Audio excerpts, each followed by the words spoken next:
Semoga Allah berikan limpahan rezeki, zuriat yang soleh-solehah. Amin amin ya rabbal alamin. Bapak Ibu yang dirahmati Allah Subhanahu wa taala, kita sudah menyelesaikan bab taqwa dalam kitab Riyadhus Shalihin karya Imam Nawawi yang disyarah oleh beberapa ulama dari Syam atau dari Syria. Sekarang kita masuk ke babul yakin wa tawakkul, bab menjelaskan tentang yakin ya, dan tawakal kepada Allah Subhanahu wa taala. Dalam bab ini ya, Imam Nawawi mengumpulkan atau menyusun sekitar 11 hadis ya, 11 hadis terkait dengan tawakal, yakin dan tawakal. Dan tentunya yakin dan tawakal ini ya, bab yang sangat luar biasa ya, yakin ya, meyakini Allah Subhanahu wa taala, rasulnya, malaikatnya, hari berbangkitnya dan seterusnya. Tawakal ya, tawakal ini juga bagaimana kita menyerahkan segala hasil upaya kita kepada Allah Subhanahu wa taala. Kita berusaha, kita memaksimalkan kemampuan kita ya. Kemudian kita berdoa, kemudian kita serahkan kepada Allah Subhanahu wa taala. Mudah-mudahan Allah Subhanahu wa taala menerima semua amal ibadah kita ya. Dan ibadah ini tentunya sangat luas. Ada ibadah mahdhah, ada ibadah ghairu mahdhah. Ibadah mahdhah seperti sholat, puasa, zakat dan seterusnya, berhaji, umroh ya. Adapun ibadah ghairu mahdhah yaitu segala sesuatu perbuatan yang baik ya, yang diridhoi oleh Allah Subhanahu wa taala selain ibadah-ibadah mahdhah tadi ya, seperti kita bekerja ya, membantu orang lain ya, dan seterusnya. Nah, itu semua dinilai Allah Subhanahu wa taala sebagai ibadah ya. Wa ma umiru illa liya'budullaha mukhlishina lahu-d-din. Dalam surah Al-Ahzab, walamma ra'al mu'minuna al-ahzaba qalu hadha ma wa'adana Allah wa rasuluhu wa sadaqa Allah wa rasuluhu wa ma zadahum illa imanan wa taslima. Ini dalam surah Al-Ahzab. Dalam surah Al-Ahzab terkait perang Ahzab atau perang Khandaq. Antara surah ini dinamai dengan surah Ahzab ya, satu perang yang cukup luar biasa, namun perang ini tidak terjadi ya, karena bantuan yang Allah Subhanahu wa taala ya, Allah berikan badai yang hebat ya, hujan yang luar biasa ya. Akhirnya orang Quraisy dan sekutu-sekutunya ya, ada Ghatfan, ada Qais ya, bangsa Qais, ada Ghatfan, ada bangsa, ada dari kaum Yahudi juga, Bani Nadir. Mereka bersekutu ingin membumi hapuskan atau memperak-perantakan Madinah ya, kota Madinah ketika itu ya, dan jumlah muslimin ketika itu belum banyak, sedangkan jumlah mereka itu hampir 10.000 orang ya, kan 10.000 orang mengepung kota selama sekitar sebulan atau 27 hari ya, kota kecil di Madinah ya, mungkin hanya mencapai ribuan, mungkin 2.000, 3.000-an mungkin penduduknya ketika itu ya, dikepung oleh 10.000 orang ya, tentara sekutu ya, dari bangsa Quraisy ya, kafir Quraisy maksudnya, yang masih beragama belum masuk Islam ketika itu, Abu Sufyan dan konco-konconya atau teman-temannya. Ada Ghatfan, ada bangsa Qais, kalau dihitung katanya mendekati 10.000 mengepung Madinah ya, yang ketika itu masih kota kecil dan penduduknya juga belum banyak ya. Nah, kemudian Rasulullah SAW bermusyawarah dengan para sahabat-sahabatnya ya. Nah, ada rasa ketakutan ketika itu yang sangat luar biasa dengan tentara sekutu ini ya, pasukan sekutu ini ya, gabungan beberapa bangsa atau kabilah ini ya. Namun di sini ada pendapat yang luar biasa ya, dari seorang Salman Al-Farisi ya, Salman Farisi ini bukan orang Arab tapi orang Persia. Dia masuk Islam ya, dan menjadi sahabat Rasulullah SAW, dan dia tahu banyak bagaimana orang-orang Persia ketika itu melakukan perang ya, atau membuat strategi perang, taktik perang. Maka dia memberikan satu masukan, bagaimana kalau kita buat parit ya, kita buat parit, kita lubangi ya sekitar 5 meter dalamnya ya, dan bagian atas potongan itu dijaga oleh para sahabat ya. Bagian yang bisa dilewati oleh orang-orang yang datang ke Madinah atau yang masuk Madinah itu dibuat parit yang cukup panjang gitu. Ini strategi perang yang belum pernah didengar dan dilihat oleh orang Arab ketika itu. Nah, ini masukan dari Salman Al-Farisi ya, seorang sahabat berbangsa Persia ya, yang masuk Islam. Maka ketika parit sudah dibuat ya, orang Quraisy, orang Ghaffar, orang Qais datang ya, menyerbu kota Madinah ya, dengan sombongnya, dengan prajurit yang sangat banyak, tentara yang sangat banyak. Akhirnya mereka terkejut melihat ada parit. Ini apa-apaan ini gitu ya. Wah, ada parit sebesar ini, sedalam ini. Ya, akhirnya mereka terkejut dan mereka hanya bisa mengepung kota Madinah sekitar 27 atau sekitar sebulan ya.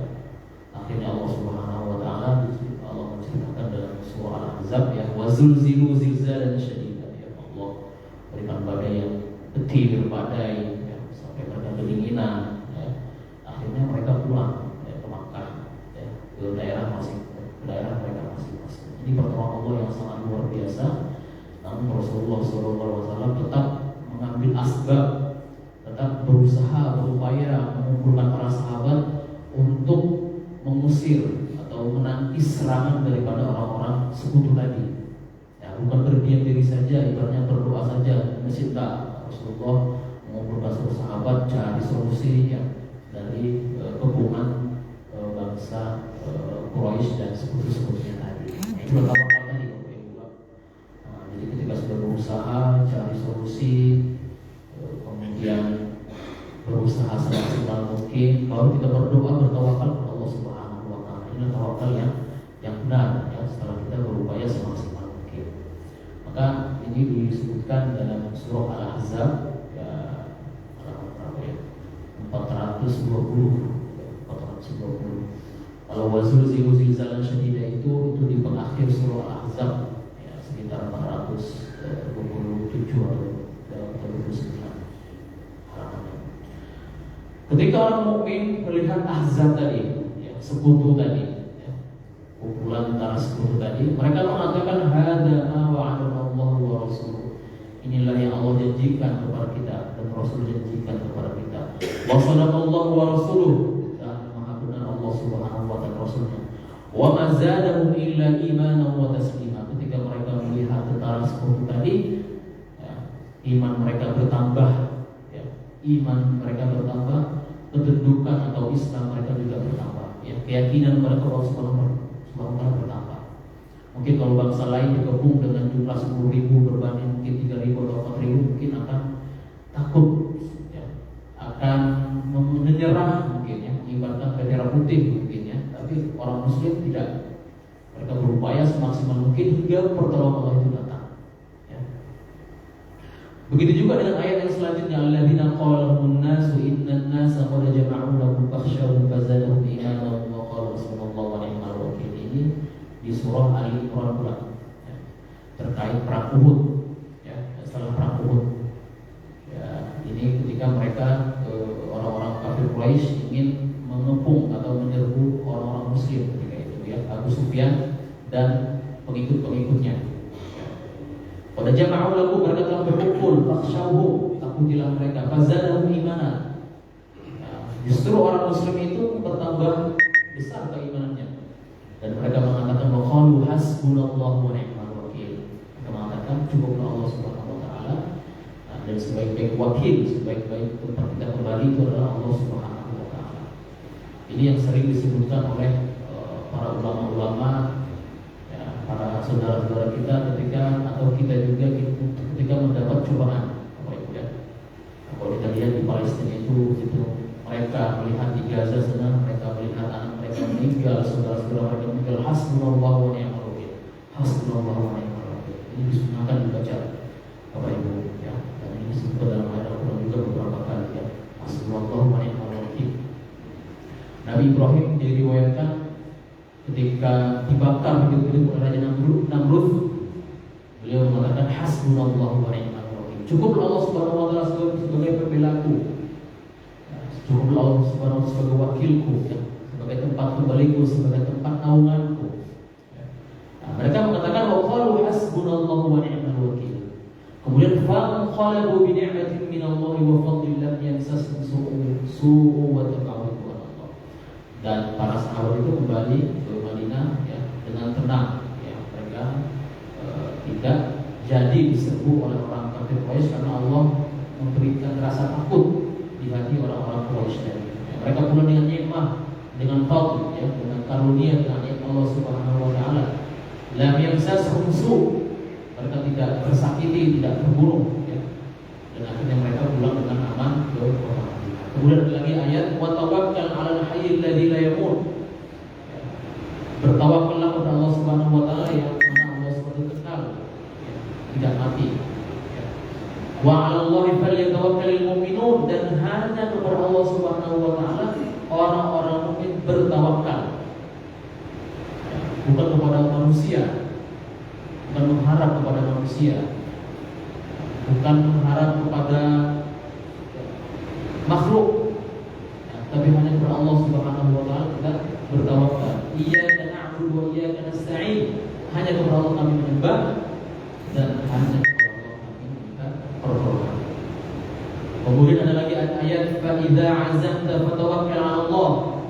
Jika engkau telah membulatkan tekadmu, maka bertakwalah kepada Allah Subhanahu. Maka bertawakkallah kepada Allah Subhanahu wa taala. Kita ingin mencapai suatu target, mencapai suatu tujuan.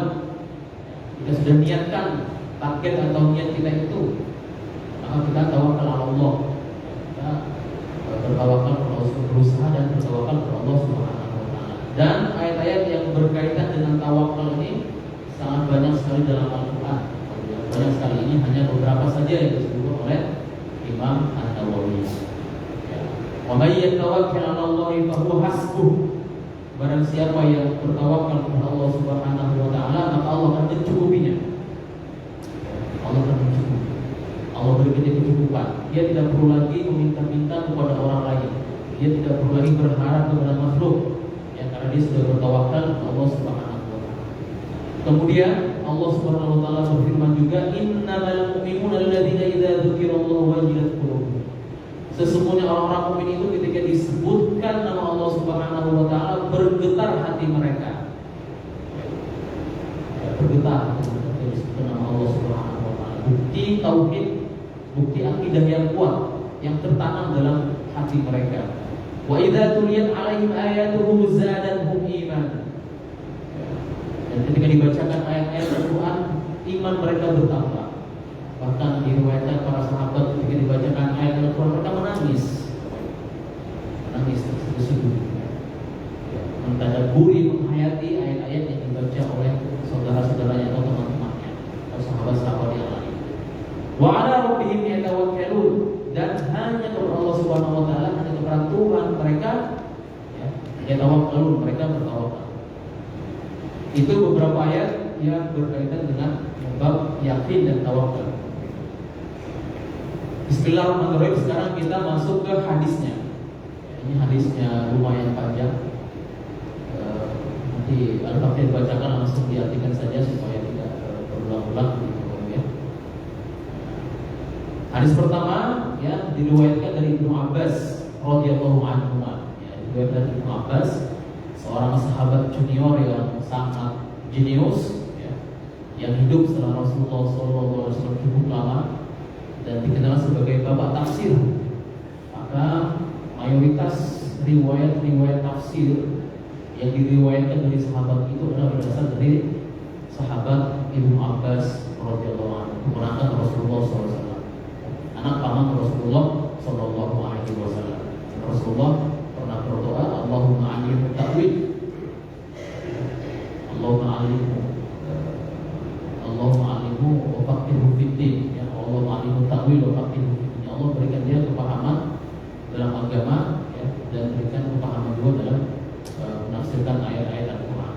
Beliau berkata kalau Rasulullah SAW uridat alayya al-umam, ya, dibentangkan, diperlihatkan kepada saya umam-umam, tapi bangsa-bangsa terdahulu.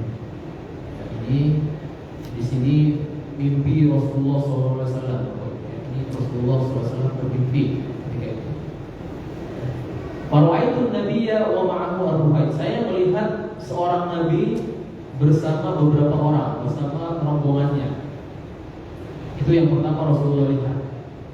Yang kedua, wan nabiyya wa ma'ahu rajul wa rajulan. Saya melihat juga seorang nabi yang tidak disebutkan namanya siapa, karena nabi ini banyak kok ya. Nabi dan rasul ini banyak. Yang wajib kita ketahui 25. Ya, selebihnya banyak, ratusan. Ya. Ratusan nabi. Nah, yang diturunkan kepada Bani Israil dan juga cukup banyak kepada bangsa Yahudi, Nabi diturunkan cukup banyak, namun mereka mendustakannya. Bahkan mereka sebagian Nabi itu mereka bunuh. Ya. Wan Nabi wa ma'ahu rajul wa rajulan, dan seorang Nabi dia bersama satu orang lelaki atau dua lelaki.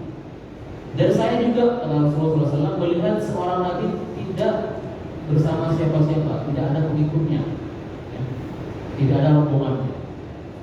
Kemudian saya diperlihatkan juga seorang Nabi yang dikelilingi oleh banyak orang, banyak umat. Maka Rasulullah mengatakan, "Fadhanantu annahu ummati." Saya berpikir, ya, ini adalah umatku. Karena umat Rasulullah SAW umat yang paling banyak.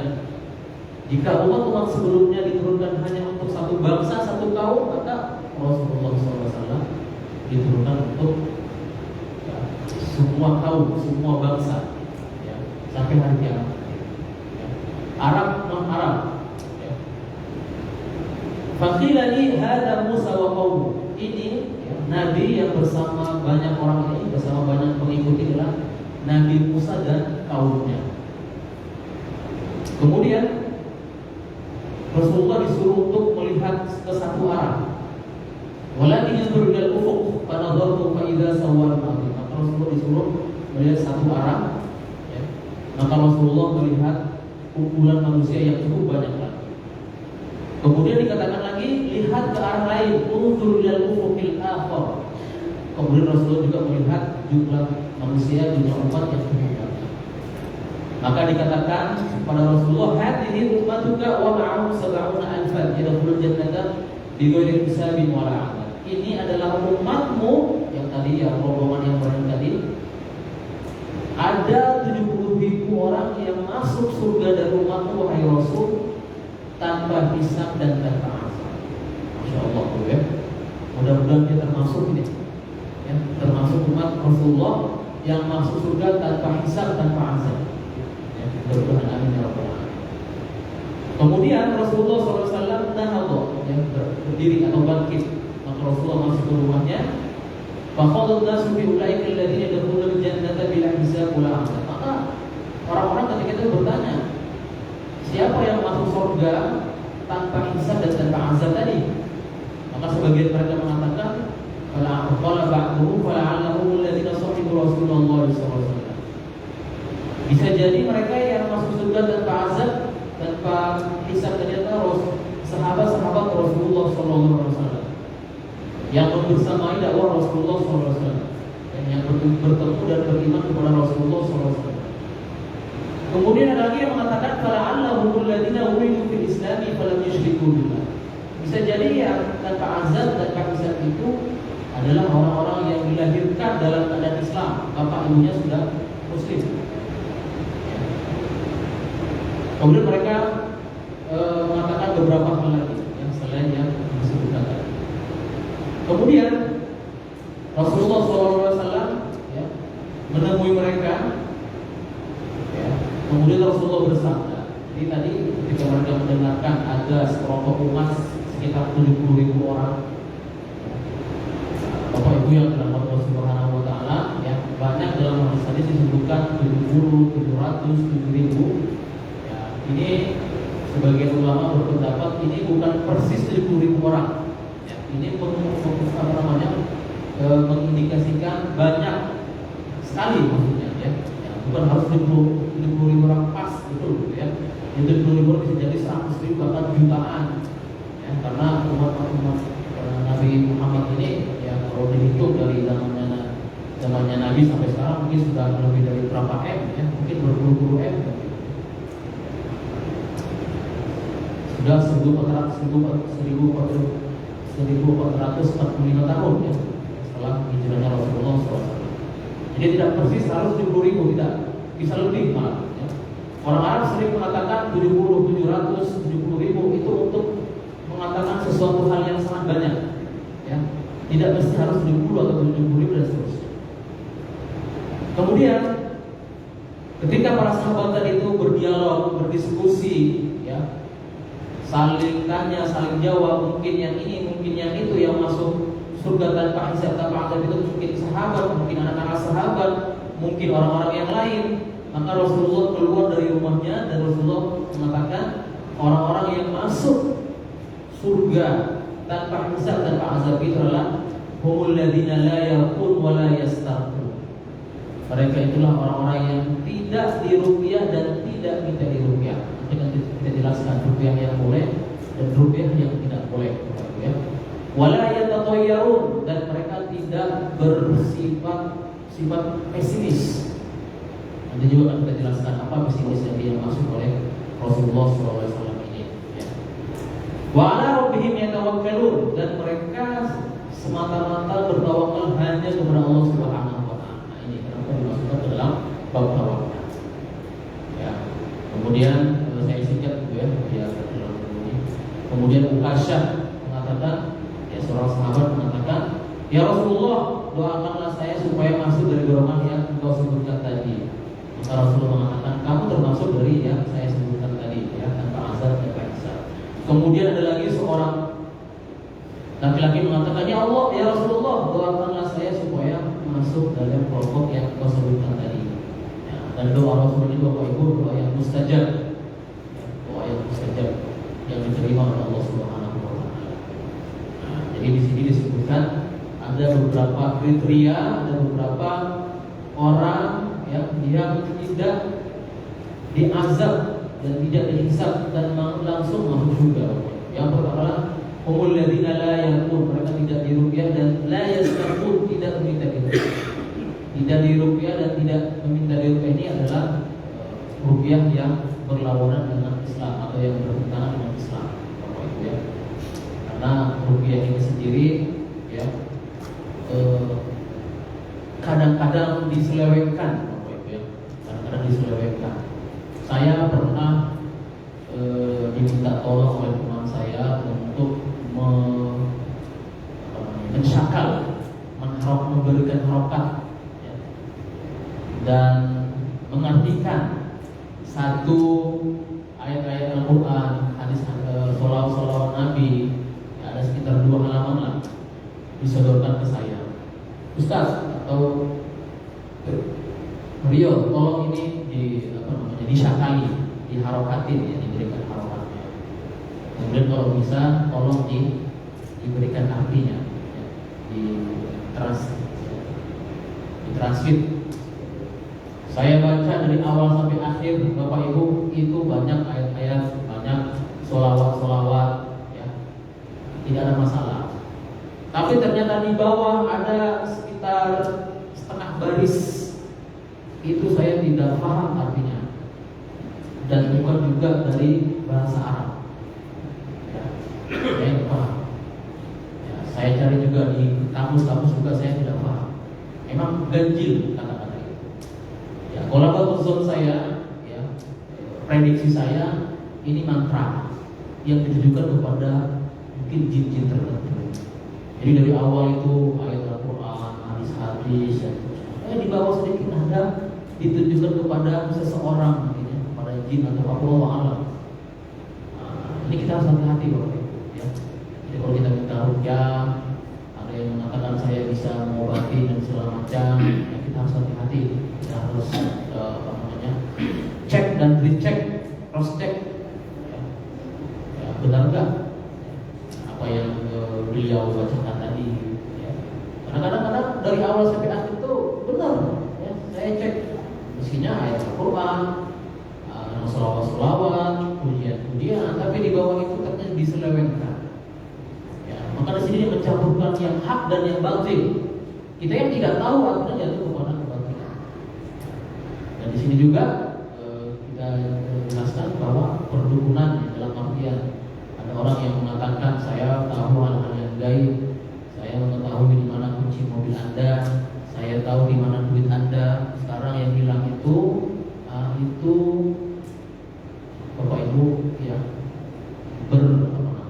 bekerja sama dengan jin, karena itu hal yang gaib. Nah, ada pertanyaan dari ibu-ibu kehilangan duit itu masalah ya. Nah, dia mendatangi seorang pintar, katanya orang pintar. Nah, itu yang seperti itu Bapak Ibu ya, itu perdukunan yang jatuh kepada kesyirikan. Maka kita harus hati-hati. Ya, di sini disebutkan la yarqul wa la yastarqun, karena di bangsa Arab ketika itu juga ada ruqyah juga di Arab itu. Ruqyah dengan membaca mantra-mantra dan jampi-jampi. Ini daya itu dibolehkan itu. Namun kalau ruqyah yang membacakan ayat-ayat Al-Quran, ma'uzatain, Al-Ikhlas, Al-Nas, ya, An-Nas, kemudian Al-Falaq, Ayatul Kursi dan seterusnya, doa-doa yang berasal dari Rasulullah SAW ini tidak masalah, tidak apa-apa. Nah, bahkan kita boleh mengambil cara ini, ya, selain cara medis juga, yang medis juga ya, ruqyah juga boleh. Ya. Duanya saling melengkapi. Namun kita harus hati-hati, Bapak Ibu ya, harus orang yang benar-benar kita yakinin dia orang yang solid. Ya. Bagaimana cara mengetahuinya? Ya, mungkin salah satunya memang orang yang baik, bisa menjaga sholat jamaah, dia bisa bangun di malam hari, itu tanda-tanda insya Allah orang itu solid ya. Dan apa yang dibacakan itu juga insya Allah benar. Ya. Kita harus hati-hati Bapak Ibu ya, supaya kita tidak jatuh kepada kesyirikan. Ya, karena antara syirik dan tauhid itu kadang-kadang bedanya tipis sekali Bapak Ibu. Ya. Dan setelah disebutkan orang yang mendatangi dukun, ya, dan dia percaya apa yang dikatakan dukun tadi, ya, maka dia tidak diterima sholatnya selama 40 tahun. Kecuali dia sudah bertaubat kepada Allah Subhanahu wa Ta'ala. Karena dia termasuk dosa besar. Kemudian apa disebutkan lagi? Wala yatatayyarun, tidak bersikap pesimis. Orang Arab jahiliyah dahulu kala kalau ingin bersafar, ya, bepergian atau ingin melakukan suatu kegiatan atau ingin mengerjakan satu proyek, dia ambil burung, dia terbangkan burung itu. Kalau burungnya ke arah kanan, dia langsung, oh ini saya ini bakalan sukses nih. Tapi kalau burung itu terbang ke kiri, maka dia kayaknya nggak berhasil ini. Nah itu kebiasaan orang Arab. Kebiasaan orang Arab seperti itu. Ngambil satu burung, maka ya tatoyarun ini diambil dari kata toir. Toir itu burung. Ya tatoyar menggunakan burung sebagai alat atau dimensi dia untuk mengambil satu kesimpulan. Nah, jadi orang Arab ketika ingin melakukan satu perbuatan, ingin bersafar, bepergian jauh, ada proyek, ada hal yang mau diselesaikan, dia ambil burung, diterbangkan. Kalau dia ke kanan, wah ini saya berhasil nih. Kalau ke kiri, wah ini kayaknya saya nggak berhasil. Pesimis dia. Nah ini tidak boleh, dan ini perbuatan buruk.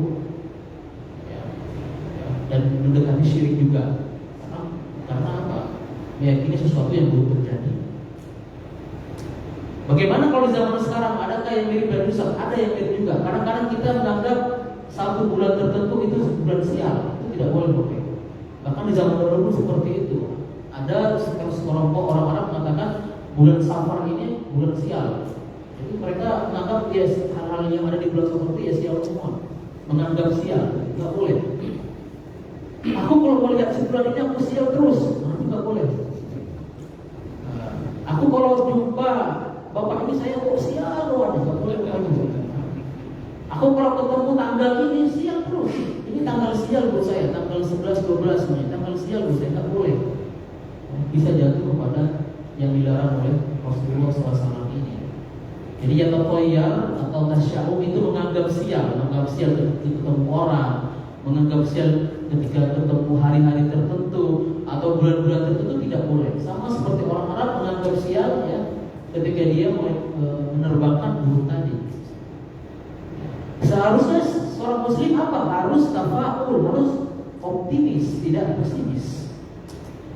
Ya, yakin dan tawakal kepada Allah Subhanahu wa taala. Inna tansurullaha yansurkum wa yuthabbit aqdamakum dalam surah Muhammad. Ya wahai orang beriman, jika kalian menolong agama Allah, ya, Allah akan menolong kalian dan mengokohkan pijakan kalian, fondasi kalian. Maka kita Bapak Ibu harus berhusnuzon kepada Allah Subhanahu wa taala. Berbaik sangka kepada Allah Subhanahu wa taala, tidak berburuk sangka. Ana 'inda husni dhanni 'abdi. Saya ini berdasarkan husnuzonnya hambaku. Ya, husnuzon kepada Allah Subhanahu wa taala. Bukan berarti sakit, waduh, aku sakit terus. Gaji banyak dipotong, waduh, dipotong pula gaji ya. Setelah sakit, potong pula lagi. Aduh, anakku ya bekas terus. Ya, kita bersujud kepada Allah Subhanahu wa taala. Ya. Dan kita tidak mencari solusi. Kita mencari solusinya, berusaha semaksimal mungkin baru bertawakal kepada Allah Subhanahu wa taala. Ada kisah seorang pemuda lewati padang pasir yang cukup tandus, ya. Kemudian dia didatangi oleh sekelompok perampok, ya, begal. Kemudian orang-orang ini mengatakan, wahai pemuda, kamu akan membunuh kamu, kami akan membunuh kamu, dan kami akan mengambil semua barang-barang. Apakah kamu punya permintaan terakhir? Begal tadi, ya, pemuda tadi mengatakan, berikan saya waktu untuk sholat 2 rakaat. Setelah itu silahkan saya dibunuh, ambil semua barang saya. Pemuda tadi ini bersujud kepada Allah Subhanahu wa taala dan meminta tolong kepada Allah Subhanahu wa taala. Ya. Kemudian setelah dia sholat, ya, meminta tolong kepada Allah Subhanahu wa taala, ya, datanglah puting beliung, angin kencang, ya, yang musnahkan, ya, atau mematikan para begal-begal tadi, dan dia selamat. Ini ketika kita berhusnuzon kepada Allah Subhanahu wa taala. Jadi kita seperti apapun keadaan kita, ya, seberat apapun cobaan yang berkat kepada kita, kita harus tetap berhusnuzon kepada Allah Subhanahu wa taala. Tetap harus pesimis, optimis, tidak boleh pesimis. Ya. Maka di sini orang-orang yang masukkan tanpa hisab dan azab ke surga itu orang-orang yang selalu pesimis. Selalu berhusnuzon kepada Allah Subhanahu wa taala, ya. Berhusnuzon kepada Allah Subhanahu wa taala. Ya. Optimis, ya. Lawannya tadi pesimis tadi atau tatayyub tadi. Wa 'ala rabbihim yatawakkalun, dan kepada Allah Subhanahu wa taala yang mereka bertawakal, ya, setelah meminta tawakal. Ya. Bapak Ibu yang dirahmati Allah Subhanahu wa taala, ya. Di sini mungkin kita ambil beberapa faedah, ya, yang disebutkan dalam hadis ini, ya. Yang pertama adalah keutamaan Nabi Muhammad sallallahu alaihi wasallam, keistimewaan Nabi Muhammad sallallahu alaihi wasallam. Maka penghulunya para nabi-nabi adalah Rasulullah sallallahu alaihi wasallam. Ya. Dan manusia yang paling mulia adalah Rasulullah sallallahu alaihi wasallam. Sudah diikuti para nabi yang lain. Maka Rasulullah SAW ini Bapak Ibu mempunyai keistimewaan dari nabi-nabi yang lain. Bahkan Imam Suyuti mengarang satu kitab namanya Khasaisul Kubra, semuanya tentang kekhususan keistimewaan dari Nabi Muhammad SAW. Di antaranya adalah bahwa Rasulullah itu diberikan anugerah, lawannya Rasulullah itu takut dengan Rasulullah, ya, sebagaimana dalam perang-perang tadi. Allah berikan kekhususan itu, ya. Dalam perjalanan 1 bulan, ya, kalau perjalanan 1 bulan mungkin kalau sekarang ini dari mana, ya? Kalau dari Saudi ke Yaman dalam apa namanya onta sekitar 2 minggu, ya. Mungkin sampai ke Yaman paling bawah mungkin, ya. Dalam perjalanan 1 bulan, jarak 9 bulan, musuh itu sudah takut.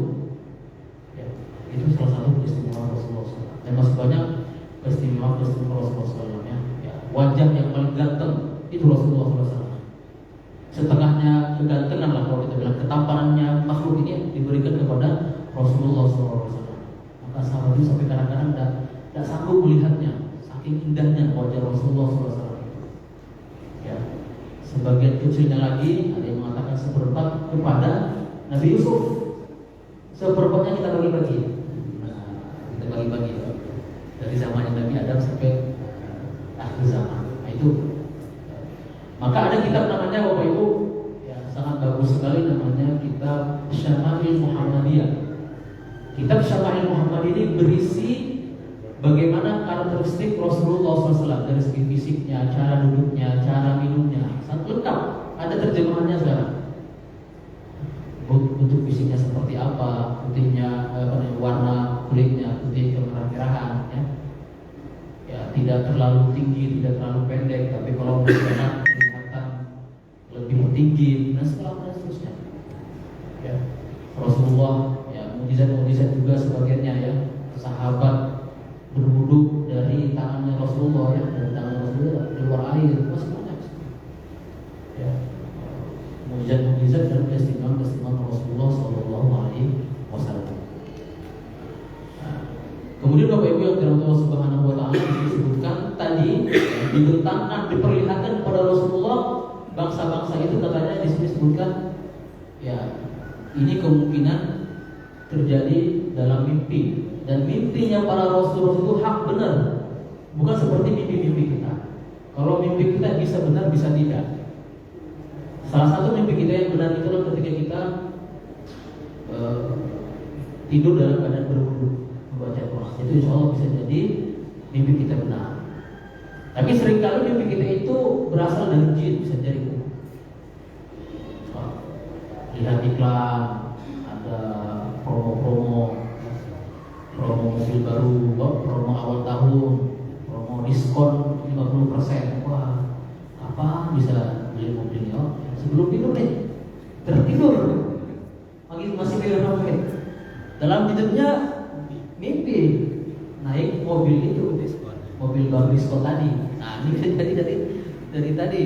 Nah, tapi kalau kita tidur dalam keadaan berwudu, ya, berdoa, ada beberapa mimpi yang kita lihat bisa jadi itu. Ya. Tapi kalau nabi-nabi semuanya benar, mimpi para nabi itu semuanya benar. Ya, seperti itu. Maka mimpi ini ya, bisa, kalau kita sebagai muslim, sebagai umat, bisa benar, bisa tidak. Ya. Kalau mimpi ketemu Rasulullah SAW itu insya Allah benar. Ya. Karena Rasulullah itu tidak bisa dikelabui atau diserupai oleh jin. Ya. Mimpi dengan Rasulullah SAW, bertemu Rasul itu salah satu anugerah, salah satu karunia. Kita boleh berdoa supaya bisa ketemu Rasul dalam mimpi. Jika bisa bertemu dengan Rasulullah SAW dalam mimpi, itu satu karunia, satu rezeki bagi kita. Kalau kita belum pernah bermimpi dengan Rasulullah, maka kita berdoa. Kalau ulama-ulama sering bermimpi dengan Rasulullah SAW. Ya. Seperti Imam Bukhari umpamanya, beliau ketika itu sudah pakar dalam bidang hadis, ingin mendalami lebih dalam, ya, dalam bidang fikih juga pakar, tapi ingin lebih mendalami lagi bidang hadis. Namun Imam Bukhari bertemu dengan Rasulullah SAW, kamu fokus saja dalam bidang hadis. Yang akhirnya beliau menyusun kitab-kitab yang sangat luar biasa dalam bidang hadis. Maka mimpi bertemu dengan Rasulullah itu adalah mimpi yang benar. Man ra'ani fil manam faqad ra'ani fa inna syaitana la yatamathalu bi. Barang siapa yang melihatku dalam mimpi, maka dia telah melihatku dengan benar. Karena syaitan tidak bisa menyerupai itu dalam mimpi. Namun kalau mimpi-mimpi yang lain bisa jadi benar, bisa jadi tidak. Nah, tergantung kondisi kita sebelum tidur tadi. Kemudian juga keutamaan Rasulullah SAW bahwa umat Rasul itu paling banyak kepada semua manusia, umat manusia. Wa ma arsalnaka illa rahmatan lil alamin. Kemudian keutamaan bertawakal kepada Allah Subhanahu wa taala, ya, ini sudah kita bahas. Kemudian ruqyah tadi ada yang boleh, ada yang tidak boleh. Ruqyah yang tidak boleh itu ada yang bercampur dengan yang batil atau memang yang batil. Seperti di zaman jahiliyah, ruqyahnya ruqyah yang batil, meminta bantuan jin, ya, supaya membantu dia. Dan jin ini tentunya tidak mau gratisan. Dia minta ini, minta itu, minta tumbal, mungkin bisa jadi minta tumbal, minta sesuatu. Ya, tidak ada makan gratis sebenarnya, tidak ada makan siang gratis ya. Mungkin itu juga slogannya jin juga itu. Ya, tidak ada permintaan yang gratis sebenarnya. Ya, dia minta tumbal-tumbal yang macam-macam. Minta ayam warna putih apa segala macam. Oh, minta ini, ya. Iya kalau masih muda kita cari. Kalau yang sulit, ya. Di zamannya sebelum datangnya Amr bin As ke Mesir, tumbal di Mesir itu kalau lagi paceklik kemarau adalah anak gadis yang dijatuhkan ke sungai Nil. Itu tumbalnya loh. Nah, kita kan masih ada rantai pantai, ratu pantai selatan masih ada kan, alam sesajen setiap tahunan itu. Kepala kerbau. Di Mesir, sungai Nil itu sebelum datangnya Amr bin As sahabat Rasulullah, setiap tahun paceklik kemarau itu tumbalnya anak gadis dijatuhkan ke sungai Nil itu. Barulah nanti kata mereka hujan deras sampai datanglah Amr bin As, ya, yang merubah tradisi luar biasa, ya, menebalkan seorang gadis setiap tahunnya seperti itu. Ya, maka Amr bin As mengatakan, wahai Nil, jika engkau berjalan mengalir karena Allah Subhanahu wa taala, maka mengalirlah. Tapi jika engkau mengalir hanya karena tumbal tadi, sesajen tadi, maka diamlah engkau. Akhirnya alhamdulillah dengan sama-sama mengalir air itu. Maka dihapuskan tradisi buruk yang diluncurkan yang sudah mungkin beribu-ribu tahun dari zamannya Firaun sampai zamannya Amr bin As yang menaklukkan, membebaskan kota Mesir. Maka Bapak Ibu yang Subhanahu wa taala, ya, antara yang ruqyah yang benar, ruqyah syar'i dengan ruqyah yang ghairu syar'i atau yang batil, itu bedanya sangat tipis. Maka berhati-hatilah, ya, berhati-hati. Ya, kadang-kadang tumbalnya, ya, saya pernah mendengar seorang tokoh katanya punya pesantren katanya, ya, ternyata murid-muridnya dengan jelas melihat dia memakai teropah atau sandal yang bertuliskan ayat-ayat Al-Quran di bawah WC. Maka tipis sekali, hati-hati Bapak Ibu. Ya, itu jelas bukan kata-kata dalam bahasa, tapi ayat Al-Quran. Itulah mungkin permintaan jin itu. Maka permintaan aneh-aneh juga kan? Membawa atau apa sendal itu dituliskan ayat-ayat Al-Quran dan dibawa pulang ke WC. Wah, ini kan luar biasa hukumnya. Ya, gak boleh kita bawa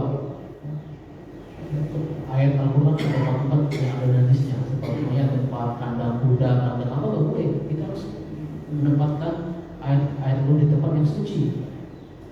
Bahkan Al-Quran tidak boleh kita taruh peci kita.